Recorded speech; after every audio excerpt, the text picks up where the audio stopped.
In the last class, we discussed about the law of conservation of mass and law of constant proportion. So in today's session, we will elaborate law of constant proportion with some more questions, numericals, right? So in the same regard, note down a question. In an experiment, 1.288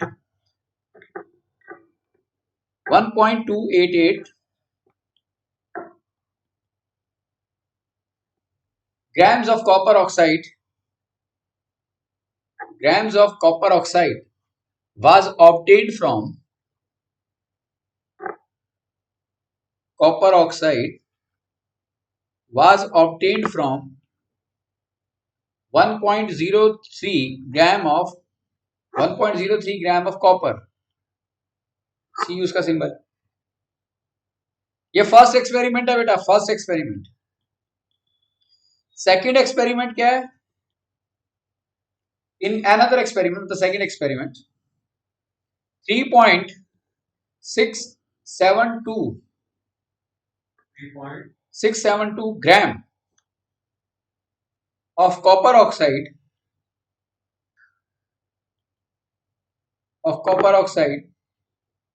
on reduction of copper oxide on reduction gives 2.938 gram of copper, gives 2.938 grams of copper, right? Show that the actual figures verify the law of constant proportion. It verifies the law of constant proportion. Show that repeat कराना है, repeat करूं. In an experiment, 1.288 gram of copper oxide was obtained from 1.03 gram of copper. In another experiment, 3.672 gram of copper oxide on reduction give 2.938 gram of copper. Show that these figures verify the law of constant proportion.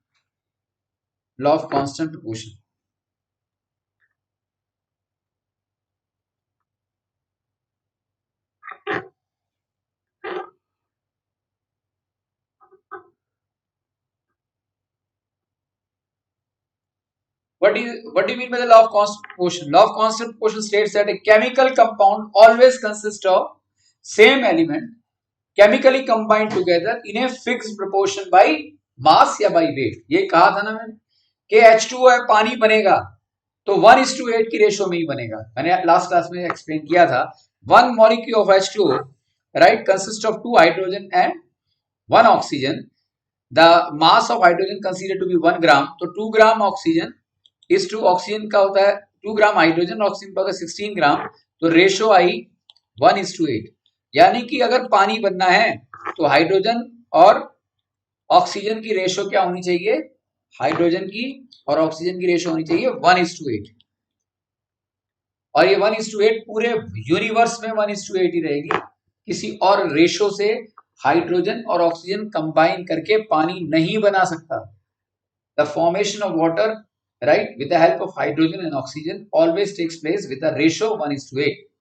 कहने का मतलब हुआ 1:8 का मतलब क्या हुआ? 1 gram hydrogen for example को 8 gram oxygen चाहिए तब पानी बनेगा. क्या ये बात क्लियर है? 2 ग्राम हाइड्रोजन को पानी बनाने के लिए 16 ग्राम ऑक्सीजन के साथ रिएक्ट करना पड़ेगा. 16 ग्राम. क्लियर है?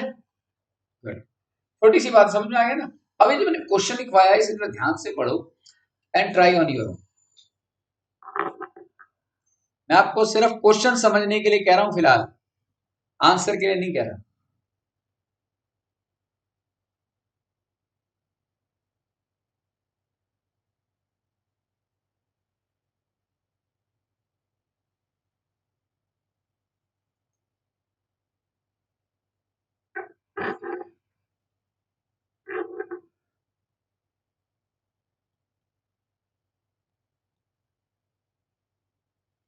प्लीज देखिएगा यहाँ,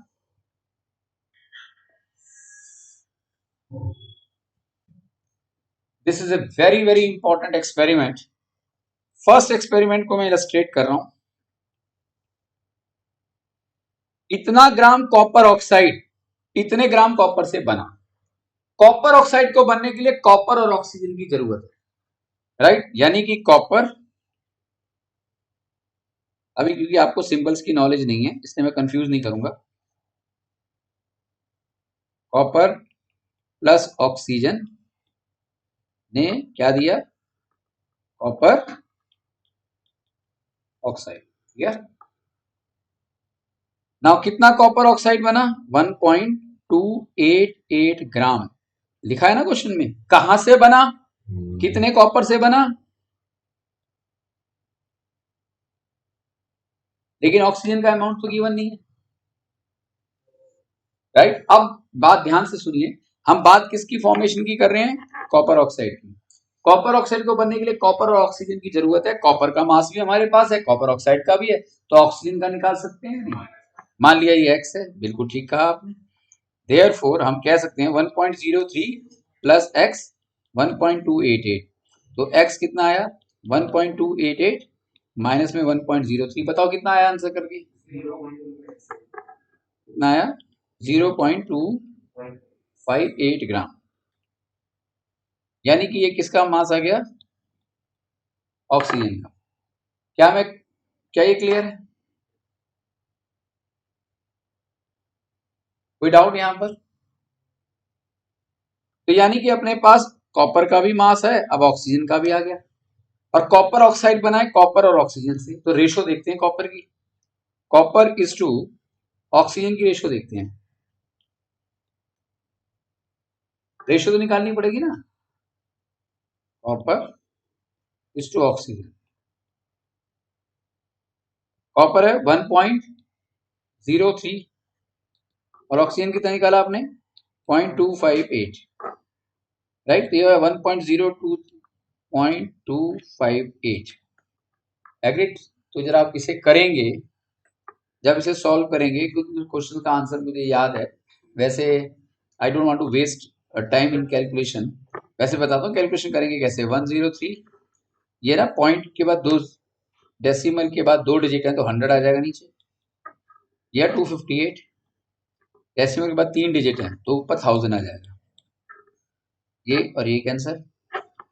और जब इस रेशो को निकालोगे आप तो ratio comes out to be, कितनी रेशो रहेगी? 4:1। जब इसको आप डिवाइड करके फाइनल आंसर निकालोगे 3.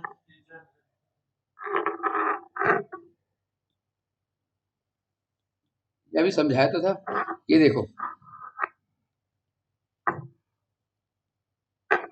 ये है 1.03। तो भाई डेसिमल के बाद 2 डिजिट है तो नीचे 100 आएगा।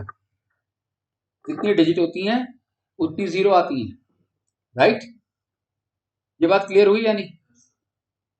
नीचे 0.258 है तो 258, अब नीचे 3 जीरो आएंगी, ये जो है ऊपर चला जाएगा। आज की डेट में ये इसको सॉल्व करना 4th क्लास की एनसीईआरटी में है। ये क्वेश्चन 4th क्लास की एनसीईआरटी में है आज 100%। तो सोचो कि किस लेवल पर हमें काम करने की जरूरत है।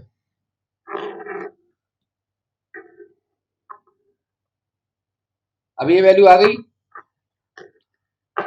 इससे ये कैंसिल हो गया। अब इसे जब डिवाइड करोगे तो अप्रोक्सीमेटली 3.999 डिवाइड बाय 1 आएगा, यानी कि किसके इक्वल? रेशो क्या आ गई? 4:1। ठीक है ना? कहने का मतलब है 4 ग्राम कॉपर को रिएक्ट करना है 1 ग्राम ऑक्सीजन के साथ, तब कॉपर ऑक्साइड बनेगा। 4:1, राइट? अगर मैं कह देता हूं 10 की रेशो ले लेता हूं तो 40 ग्राम कॉपर 10 ग्राम ऑक्सीजन चाहिए। अगर मैं दोनों को 10 से मल्टीप्लाई कर दूं तो इसका मतलब है कि 40 ग्राम हमें कॉपर चाहिए और 10 ग्राम हमें ऑक्सीजन चाहिए। बेटा ये क्लियर हुआ? तो ये तो है पहला एक्सपेरिमेंट जिसमें हमने ये निकाला कि कॉपर ऑक्साइड जब बना तो रेशो क्या थी। दूसरा एक्सपेरिमेंट ये कह रहा है, तारुषि क्लियर है बेटा? Yes sir. सेकंड एक्सपेरिमेंट क्या है कि इतने ग्राम कॉपर ऑक्साइड से इतने ग्राम कॉपर बना। तो हम एक काम करते हैं, कॉपर ऑक्साइड से कॉपर प्लस ऑक्सीजन अगर अलग कर दिया हमने तो कितना ग्राम है हमारे पास कॉपर ऑक्साइड? 3.672 3.672 और कॉपर कितना है, कितना ग्राम? 2.938 2.938। तो ऑक्सीजन निकाल सकते हैं या नहीं बेटा जी आप? तो 3.672 is equal to 2.938 plus x. तो एक्स कितना आया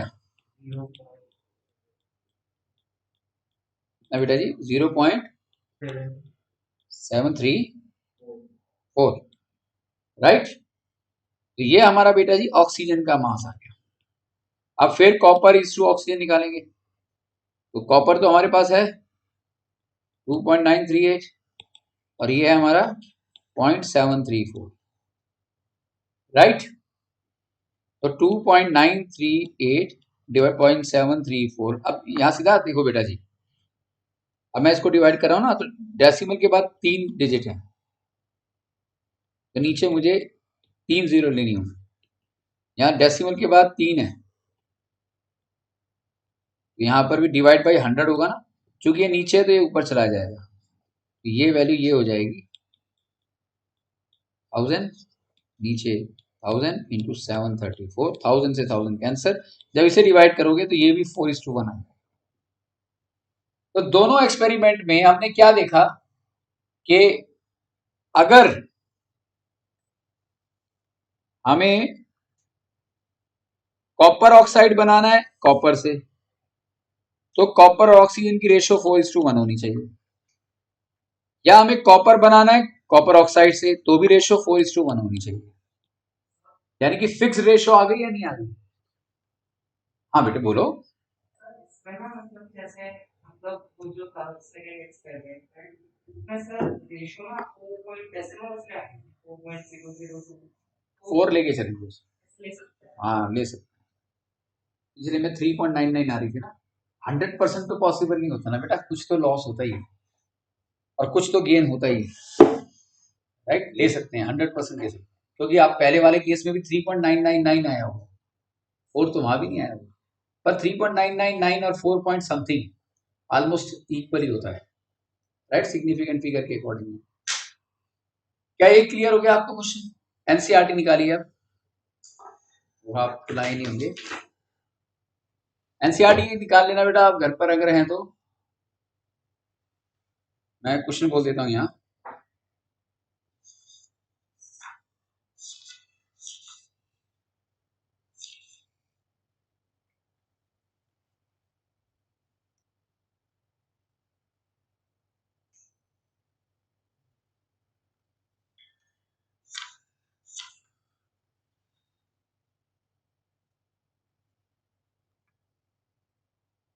पेज नंबर 33, सेकंड क्वेश्चन।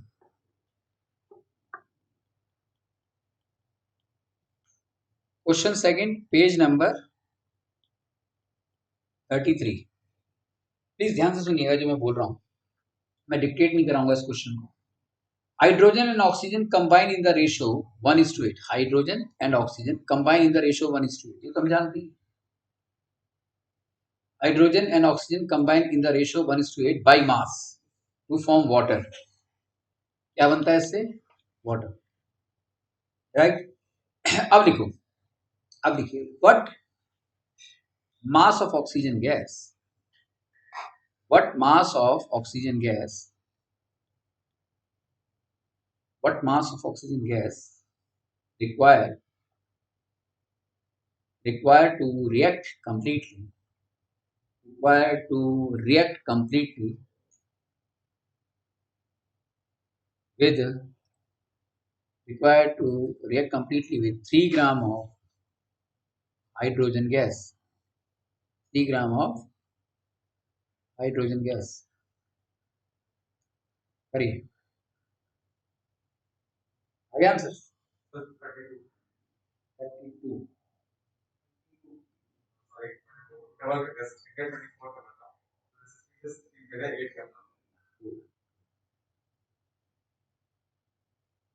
हाँ तर्श आया आंसर।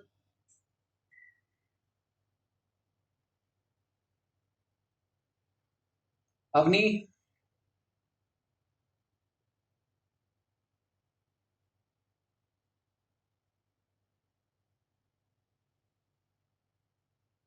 तर्शी,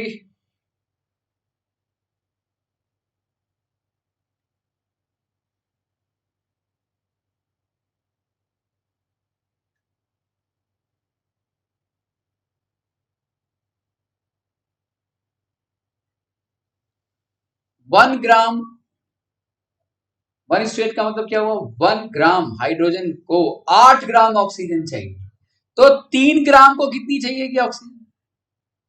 3 इंटू 8 24, खत्म। राइट, ये अभी मैंने क्लियर किया था। आई थिंक सो क्लियर हो गया। Avni, are you there in the session? अच्छा तारुषी, वेट कर।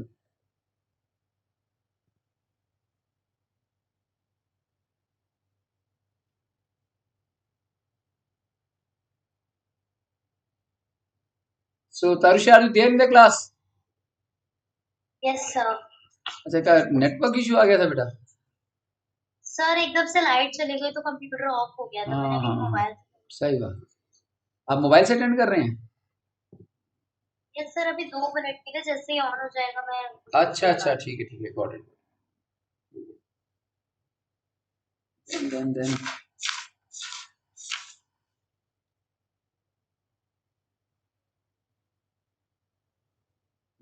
Question number second, page number 43।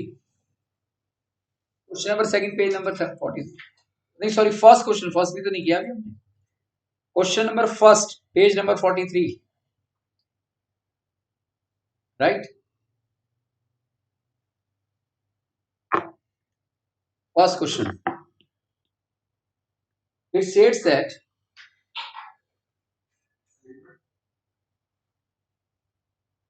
मैं यहां बोल रहा हूं 0.24 gram sample of compound of oxygen and boron, oxygen plus boron से मिलकर कोई कंपाउंड बना, उस कंपाउंड का मास ये है। Clear? 0.24 gram sample of compound of oxygen and boron was found by analysis to obtain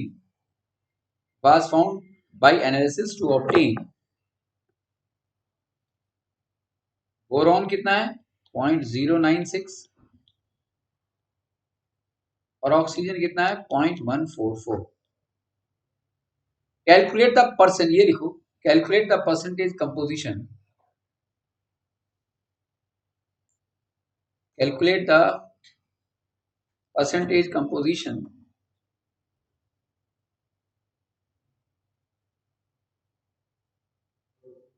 calculate the percentage composition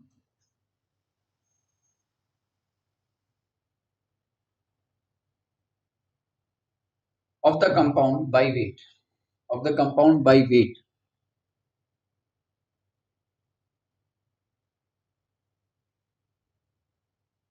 percentage निकालनी है,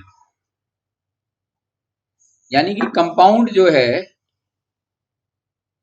उसका मास है 0.24 ग्राम, बोरॉन का है 0.096 ग्राम और ऑक्सीजन का है 0.144 ग्राम, राइट। और हमको ये बताना है calculate the percentage composition of the compound by weight. हमको इसके अंदर ये बताना है कि बोरॉन कितना परसेंट है और ऑक्सीजन कितना परसेंट है। तो ध्यान दीजिए, यहां पर परसेंटेज अगर हमें बोरॉन की निकालनी है, मैं आपसे क्वेश्चन पूछता हूं, अगर किसी के 60 मार्क्स हैं आउट ऑफ 100 तो कितना परसेंटेज है? 65 आउट ऑफ 100 है तो कितना है? 65। कैसे निकाला आपने? आपने किया 65, 100 से डिवाइड किया और फिर 100 से मल्टीप्लाई किया। ऐसे ही परसेंटेज बोरोन निकालना है हमें। तो मास ऑफ बोरोन कितना गिवन है? मास ऑफ बोरोन इतना, कंपाउंड का मास कितना है, टोटल मास कितना है जिसके अंदर ऑक्सीजन भी है, इनटू 100। क्लियर हो गया? जैसे 65/100 टोटल मास, बोरोन का mass divide by total mass into 100। ऐसे ही परसेंटेज ऑक्सीजन के केस में क्या होगा, 0.144।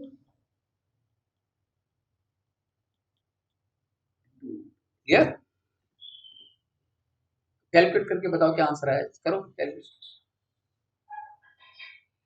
क्या दिया ये ना, और है?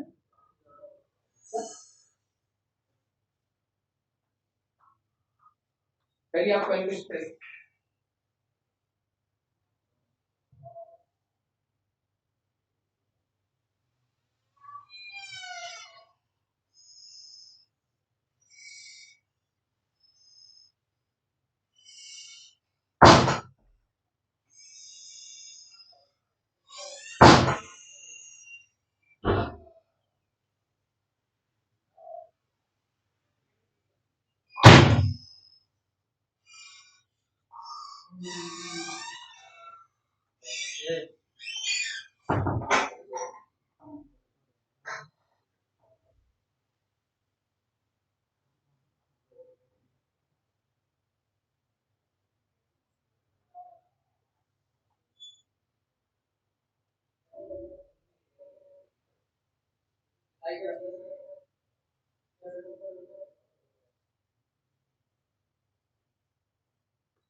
आंसर आया बेटा?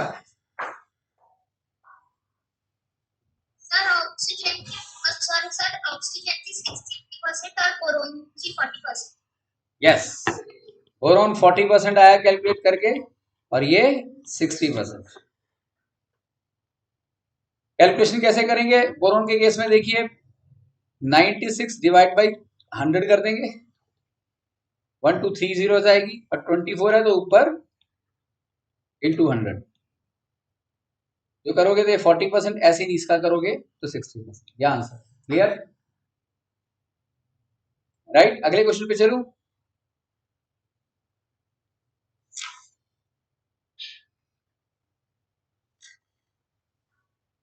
Extremely important second question. Second question करें बेटा।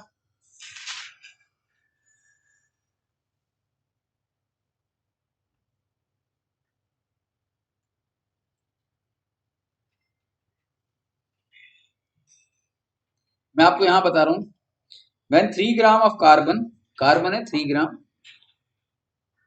ऑक्सीजन है 8 ग्राम, दोनों के रिएक्शन से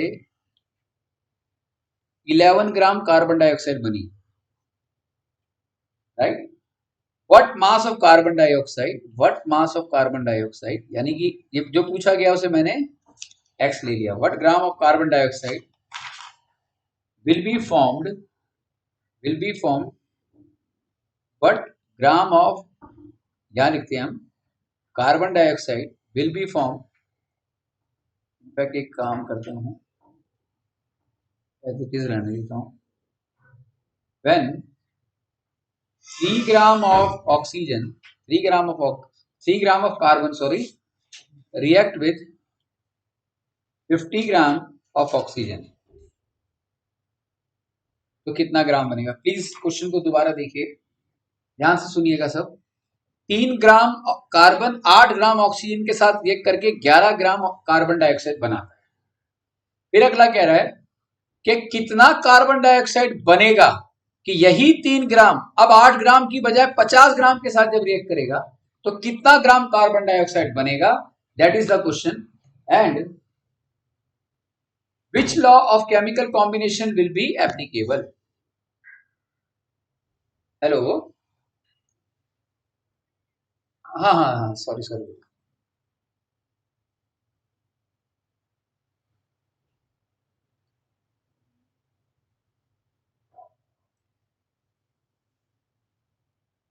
यारुषि ध्यान से सुनो।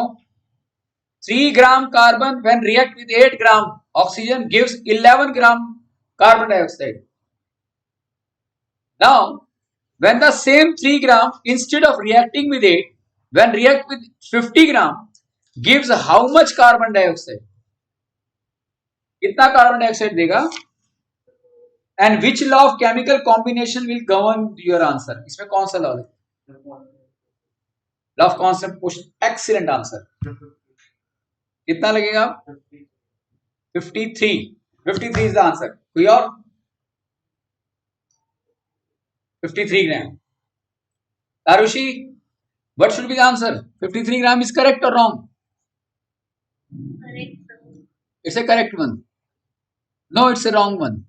It's a wrong answer. Why it's a wrong answer? बताओ.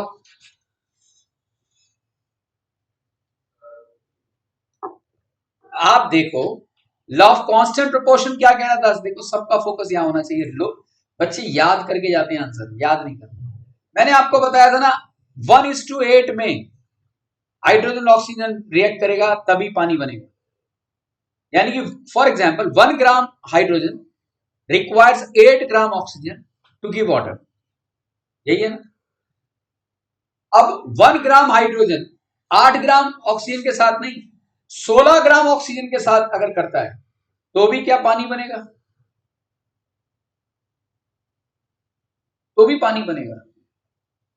पर हाइड्रोजन 1 ग्राम 16 ग्राम में से सिर्फ 8 ग्राम लेगा. 16 ग्राम में से 1 ग्राम हाइड्रोजन सिर्फ 8 ग्राम ऑक्सीजन के साथ रिएक्ट करेगा, बाकी का 8 ग्राम अनरिएक्टेड है, तब पानी बनेगा. आप 16 ग्राम क्या, आप 1600 ग्राम ऑक्सीजन दे दो, हाइड्रोजन को कितनी ऑक्सीजन चाहिए? सिर्फ 8. इसी तरीके से 3 ग्राम ऑक्सीजन, 3 ग्राम कार्बन जब 8 ग्राम ऑक्सीजन के साथ रिएक्ट करेगा तो 11 ग्राम बनाएगा. लेकिन अब यही 3 ग्राम अगर 50 ग्राम के साथ करेगा तो कितना कार्बन डाइऑक्साइड बनेगा?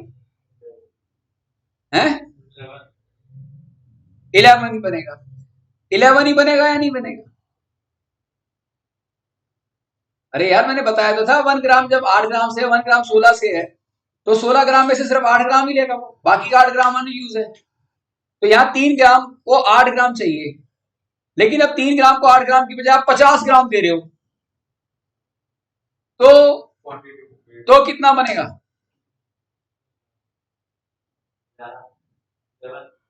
तो भी 11 ही बनेगा. Excellent answer. तो 11 ही बनेगा, यानी कि 50 ग्राम में से कार्बन तो सिर्फ 8 ग्राम की जरूरत है उसे, बाकी अनयूज्ड है. अनयूज्ड. ये आंसर होगा इसका. Did you get it? So this actually, the answer of this question is based on the concept of the law of constant proportion, and carbon and oxygen combine as in the ratio 3:8, isn't it? यहाँ देखो, carbon और ये किस ratio में? 3:8, right? To produce 11 gram of carbon dioxide.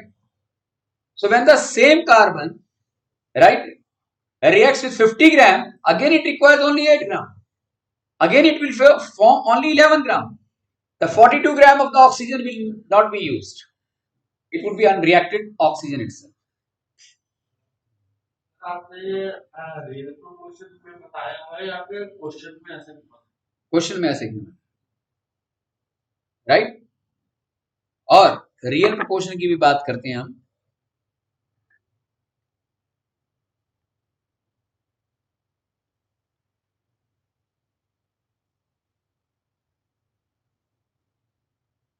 Question के according. क्या ये समझ में आ गया? Agreed? Tarushi, are you there in the class? बेटा समझ में आ रहा है? Yes, sir. So with this, the two important laws in terms of the understanding concept and numericals are over. Still we will be continuing with some more questions in the near future. Now heading towards the next phase of the topic. तो हमने अभी तक क्या समझा था कि हम chemistry पढ़ रहे हैं. What is chemistry? Chemistry is a branch of science that deals with the study of elements and there compound. Right बेटा जी? Yes, sir. अब नेक्स्ट देखिए,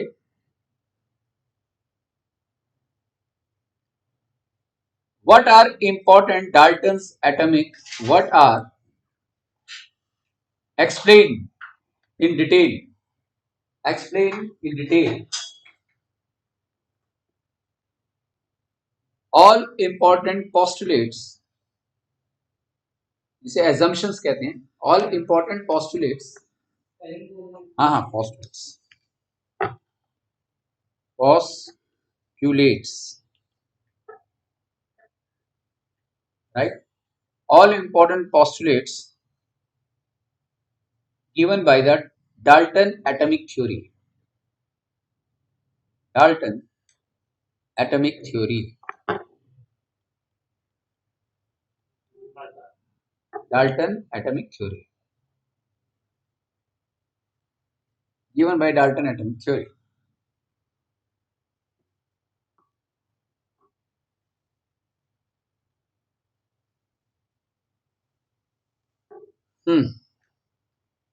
हमने देखा था कि मैटर हमने फर्स्ट क्लास के अंदर जब पहला चैप्टर लिया था, आप लोग आई थिंक सो आपने वीडियो अटेंड कर रखा है. What do you mean by matter?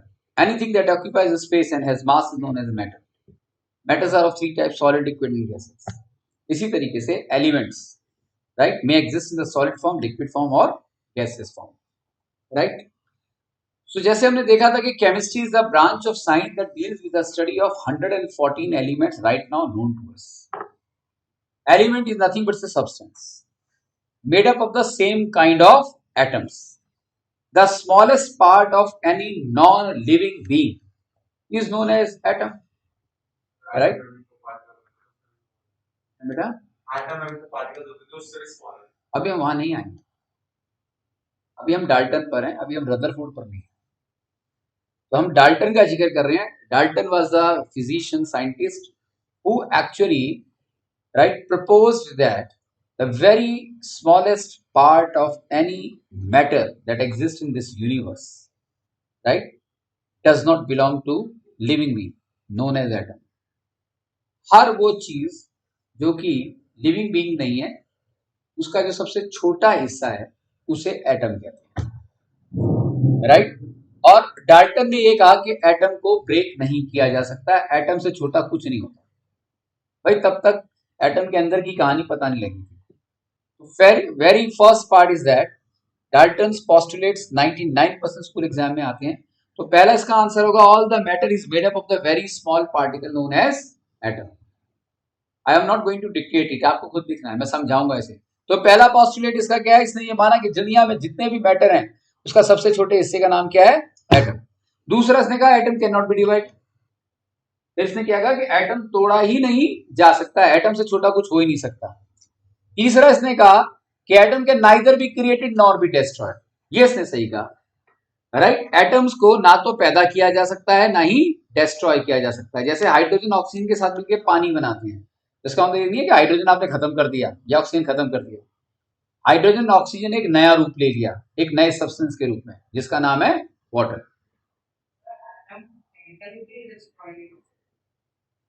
Atom करते हैं ना, केमिकली तो होता ही है. सारे केमिकल रिएक्शन एटम के बेस पर ही होते हैं, राइट. केमिकल रिएक्शन का कारण एटम होता है, वो हम आगे देखेंगे फ्यूचर में. पहले अभी मेरे को प्लीज करंट का, मुझे सब मालूम है, जो कुछ ना पूछ सकते हो आप, पहले पेशेंस से सुनो जो मैं बता रहा हूं. आगे की बात मत करो, मैं आपको टाइम दूंगा तब पूछना. 99% क्वेश्चंस आपके ऑटोमेटिकली डिसॉल्व हो जाएंगे. पहला पोस्टुलेट था all the matter is made of the very smallest particle known as atom. Atoms can not be divided, ये दूसरा पॉइंट है. तीसरा, atoms can neither be created nor be destroyed. चौथा इंपॉर्टेंट पॉइंट है atoms are of various kinds. Atom कई तरीके के हो सकते हैं, due to which we have the various kinds of elements. भाई ऑक्सीजन का एटम ऑक्सीजन का है, हाइड्रोजन का हाइड्रोजन का है, सोडियम का सोडियम का है, कैल्शियम का कैल्शियम का है. हर एलिमेंट का अपना एक यूनिक एटम है या नहीं? So that means atoms are of various kinds. There are many kinds of atom, due to which many kinds of elements are available to us. क्या ये बात क्लियर हुई? राइट. हर सब्सटेंस का अपना एक अलग एटम होता है, राइट. नेक्स्ट है all the atoms of a given element are identical in terms of their size, mass and chemical properties. Chemical properties बाद में बताऊंगा क्या। भाई एक बात है, ऑक्सीजन के जो एटम्स है उसका मास सेम होगा या नहीं? उसका मास सेम होगा, डाल्टन के अकॉर्डिंग मास सेम होगा, लेकिन बाद में पता लगेगा नहीं, उसमें भी गड़बड़ है। लेकिन फिलहाल मान के चलो, डाल्टन की थ्योरी पर देख रहे हैं, हम आगे की तरफ जा ही नहीं। डाल्टन ने कहा कि हर एलिमेंट का जो एटम है वो उसका, हर एटम का, ऑक्सीजन का जितना भी एटम है उन सभी एटम्स का साइज सेम है, सभी एटम्स का मास सेम है और उनकी प्रॉपर्टीज भी सेम है। Did you get it? Dalton's atomic theory states that all the atoms of a given element are identical in every respect, having the same mass, size and chemical properties. क्या ये बात Dalton के time तक logical है या नहीं? अरे हमारी बॉडी के सेल्स, एक सेल दूसरे सेल से अलग थोड़े से, एक सेल दूसरे सेल से एब्सोल्युटली आइडेंटिकल है या नहीं है? Tell me, right? We are made up of the smallest part known as cell. सारे सेल्स के सेल्स की कॉम्पोजिशन के थ्रू टिश्यूज और ऑर्गन्स अलग अलग बनते हैं, लेकिन जो स्मॉलेस्ट हिस्सा सेल होता है वो एब्सोल्युटली यूनिक होता है। हर सेल के अंदर गोल्गी बॉडीज है। आरबीसी डब्ल्यूबीसी आप अंदर की चले गए, फिर बात यार, मैं सेल की बात कर रहा हूं, आप सेल के अंदर चले गए। मैंने बार बार एक ही बात कह रहा हूं कि आई एम नॉट, ऐसे तो एटम के अंदर प्रोटॉन, इलेक्ट्रॉन और न्यूट्रॉन भी है। We are not concerned about the interior core region of atom either of the cell. बार बार की बात हो रही है, right? Atoms of different element must be having the different mass, size and chemical properties, right? लेकिन आगे पाएंगे कि atoms of the different element may have the same mass, right? And may have the same chemical property also. And atoms of the same element might be different in terms of mass. That's the beauty of the chemistry. तो जो बोलता जा रहा है वो सारा गलत होगा। 3 पॉइंट्स खासकर इसके गलत होंगे, जिसमें से एक कि atom can not be divided, atom to divided, right? दूसरा उसने कहा atoms of the same element are identical. No, atoms of the same element in certain cases of the elements do differ, right? Atoms of the different element are different, लेकिन कई cases में हम देखेंगे atoms of the different element are same in terms of chemical properties, in terms of mass, right? इतना clear है बेटा? बोलिए। Now the atoms of the same element or the atoms of the different element combined together in the fixed proportion by weight leads to the formation of compound, जो हम already देख चुके हैं, law of constant proportion. Atoms of the same element or atoms of the different element chemically combined together leads to the formation of the compound and they combine together in the same ratio. क्या ये बात clear है? Right? जो हमने भी example के through देखी थी। एग्रीड? तो ये कुछ इंपॉर्टेंट पोस्टुलेट्स हैं जो आपकी एनसीईआरटी में 6 पॉइंट्स लिखे हुए हैं, उनको याद कर लेना और यहीं से ही आपका असल में चैप्टर की डिटेल स्टार्ट होती है। कोई डाउट यहां तक? लिखो, what are the drawbacks of, what are the major drawbacks of, what are the major drawbacks of Dalton's atomic theory? Drawbacks, कमियां, drawbacks of Dalton's atomic theory.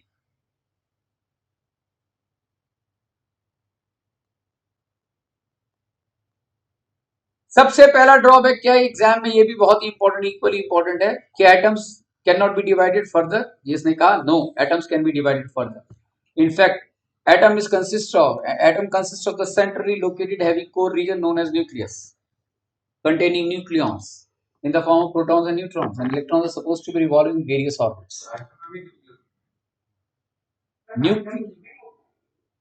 नहीं, लिविंग होता तो लिविंग बीइंग भी बन जाता सर। लिविंग तो cell होता है, एटम नहीं होता। बात की बात रदरफोर्ड मॉडल में, राइट?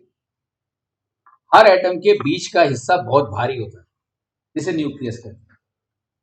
और न्यूक्लियस जो है वो पूरे एटम का कैरेक्टरिस्टिक फीचर है, डीएनए है।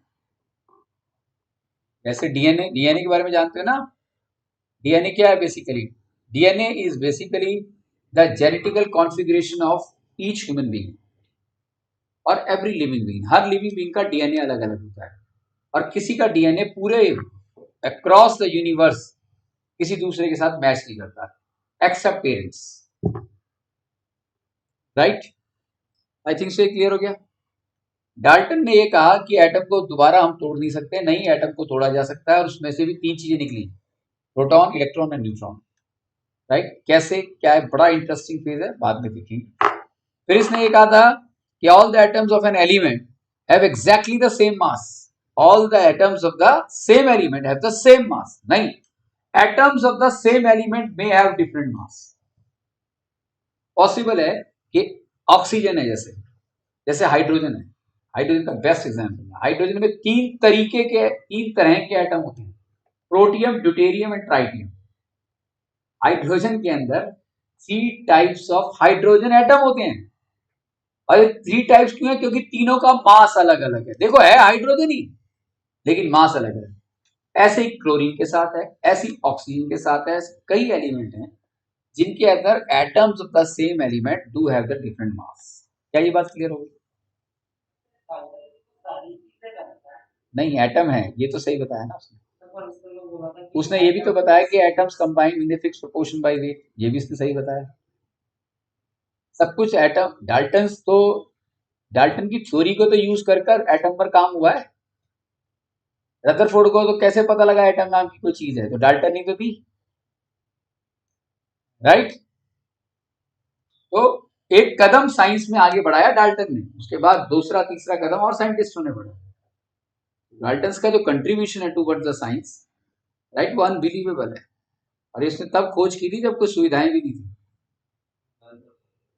हैं? नहीं करता तो फिर तुम्हारे भी लाइट कैसे मिलती, तुम आगे कैसे बढ़ते? आज तुम्हारे हाथ में मोबाइल क्यों होता अगर साइंस तरक्की नहीं करती तो? ऑपरेशन कैसे कर पाते लोग? किसी को अचानक ऑपरेशन की जरूरत है, सर्जरी की जरूरत है, कैसे कर पाते? तो ह्यूमन ग्रोथ तो वहीं रुक जाती है ना। ये तो तुमने गलत कहा। एटम का use medical, non medical surgery, right? दवाइयां जो बनती हैं, राइट, उसके अंदर कोई सेल थोड़ा ना, एटम ही तो है, ठीक है ना? और दवाइयां किससे बनती हैं? नॉन लिविंग थिंग से ही बनती हैं, राइट? इसी तरीके से atoms of the different element, इसने कहा डेफिनेटली हैव डिफरेंट मास, लेकिन नहीं, atoms of the different element में हैव द सेम मास। पहले मैंने कहा atoms of the same element to have different masses, इसको कहते हैं आइसोटॉप। और atoms of the different element में हैव द सेम मास, इसे कहते हैं आइसोबार। अब ये बड़ा कॉम्प्लिकेटेड लग रहा होगा अभी आपको, सबसे आसान हो जाएगा जब स्ट्रक्चर ऑफ एटम क्लियर होगा। मैं क्या करने वाला हूं, मैं दोनों चैप्टर्स को ना होमोजीनियस मिक्सचर करके लूंगा। दोनों हेट्रोजीनियस है, अलग अलग है, राइट? ये पहले क्या है, एटम मॉलिक्यूल्स, फिर स्ट्रक्चर ऑफ एटम। नहीं, ये दोनों एक ही होना चाहिए। और इसको मैं दोनों को कंबाइन कर जिस दिन मैं खत्म करूंगा तो समझ लो 2 चैप्टर एक साथ खत्म हो जाएंगे। और केमिस्ट्री का सबसे इंपॉर्टेंट और सबसे टिपिकल पार्ट ये 2 चैप्टर्स ही हैं। और अभी तक मैं कहूंगा, सच बताऊं तो ये चैप्टर अभी स्टार्ट ही नहीं हुआ है, राइट? अभी भी हमने क्या किया है, सिर्फ एटम के बारे में जाना है और कुछ लॉज जाने हैं कि किस आधार पर केमिकल रिएक्शन होता है। हमने ये जानने की कोशिश की कि जितने भी केमिकल कंपाउंड्स बनते हैं, जिन जिन एलिमेंट्स के द्वारा बनते हैं, वो सभी एलिमेंट्स एक पर्टिकुलर अमाउंट से ही रिएक्ट करते हैं दूसरे के साथ। अलग अलग अमाउंट से रिएक्ट करके सेम चीजें नहीं बना सकते। क्या बेटा जी ये बात क्लियर सीधा? राइट? तो अब मैं आपसे चाहूंगा, लखमीर सिंह है आप लोगों के पास, तो आप लखमीर सिंह में एटॉमिक मास से पहले थॉरोली पढ़ना। हमें कोई जल्दी नहीं आगे जाने की, इसे थॉरोली पढ़ना। अगली क्लास जब हमारी इसकी होगी तो उसके पर पूरी की पूरी केमिस्ट्री आपको क्लियर होती चली जाएगी। और इसमें हमें लगेंगे कम से कम 8-10 सेशन लगेंगे, तब जाकर आपके टिप्स पर आएगा। राइट, दोनों को मिलाकर। लेकिन उसके बाद आप तैयार हो किसी भी लेवल की केमिस्ट्री को समझने के लिए। ठीक है तारुषी, आर यू लिसनिंग मी बेटा? Yes sir. तो सिर्फ इतना काम करें आज। असाइनमेंट्स में आपसे मैं चाहूंगा कि डाल्टन्स एटॉमिक थ्योरी के सारे पोस्टुलेट्स और उसके ड्रॉबैक्स के नोट्स बनाकर मुझे भेजें, और law of constant proportion, law of chemical proportion और जितने न्यूमेरिकल्स हमने एनसीईआरटी के लिए हैं उनका एक बार थॉरो रिवीजन कर लें, क्योंकि यहां से स्कूल एग्जाम में गारंटेड क्वेश्चन आएगा। लॉ ऑफ कांस्टेंट प्रोपोर्शन पे आता ही आता है, राइट। Okay sir. तो इतना आप करेंगे, that's it for today, will be meeting the next class. इतना आप कवर करके रखना।